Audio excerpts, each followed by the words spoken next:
Hi friends, എല്ലാവർക്കും നമസ്കാരം. പിന്നെ സുഖം തന്നെയല്ല എല്ലാവർക്കും. നമ്മുടെ 31 വർഷങ്ങൾക്ക് ശേഷമുള്ള ആ കൂടിച്ചേരൽ ഏപ്രിൽ 7-ാം തീയതിയിലെ ഒരു വട്ടം കൂടി എന്ന പ്രോഗ്രാം അത് അത്യധികം വളരെ വിജയമായിരുന്നു. അതിൻ്റെ പിന്നിൽ ഒരുപാട് പേർ പ്രവർത്തിച്ചിരുന്നു. പേരെടുത്ത് വരാണെങ്കിൽ ചാർലി, ബിനീഷ്, ശ്രീദേവി. ആ ഓർമ്മകൾ എൻ്റെ മനസ്സിൽ ഇപ്പോഴും നിലനിൽക്കുന്നു. അതിൻ്റെ ഭാഗമായി ആ പ്രോഗ്രാമിൽ നമ്മളെല്ലാവരും നല്ല അഭിപ്രായങ്ങൾ പറഞ്ഞു. ആ പ്രോഗ്രാമിനെ പറ്റി നല്ല അഭിപ്രായങ്ങൾ കാഴ്ചവെച്ചു. നമ്മുടെ വിശിഷ്ടാതിഥിയായ നമ്മുടെ റോസ്ലി ടീച്ചർ, ആ റോസ്ലി ടീച്ചറുടെ തിരുമുറ്റത്താണ് ഞാനിപ്പോൾ നിൽക്കുന്നത്. ആ ടീച്ചറുടെ വാക്കുകൾ നമുക്ക് അല്പം ശ്രദ്ധിക്കാം.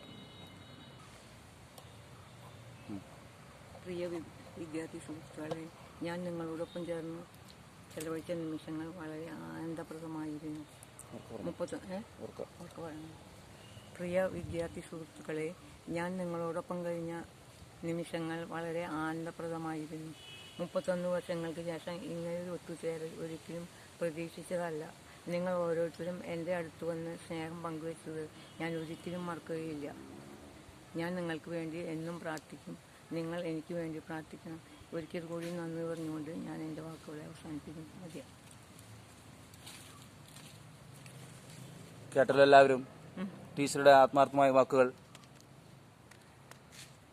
ഡെന്നിക്കും ഗീതയ്ക്കും ടീച്ചർ വല്യമ്മയായിരിക്കും. പക്ഷെ നമുക്ക് വെറുമൊരു ടീച്ചറല്ല, ഒരു ടീച്ചർ അമ്മ കൂടിയാണ്. എല്ലാവർക്കും വിഷുദിനാശംസകൾ.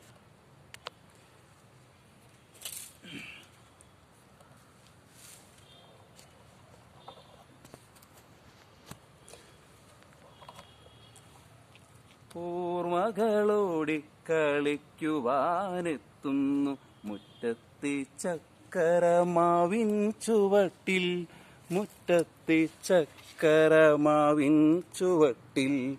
ഓർമ്മകളോടി കളിക്കുവാനെത്തുന്നു മുറ്റത്തെ ചക്കരമാവിൻ ചുവട്ടിൽ, മുറ്റത്തെ ചക്കരമാവിൻ ചുവട്ടിൽ.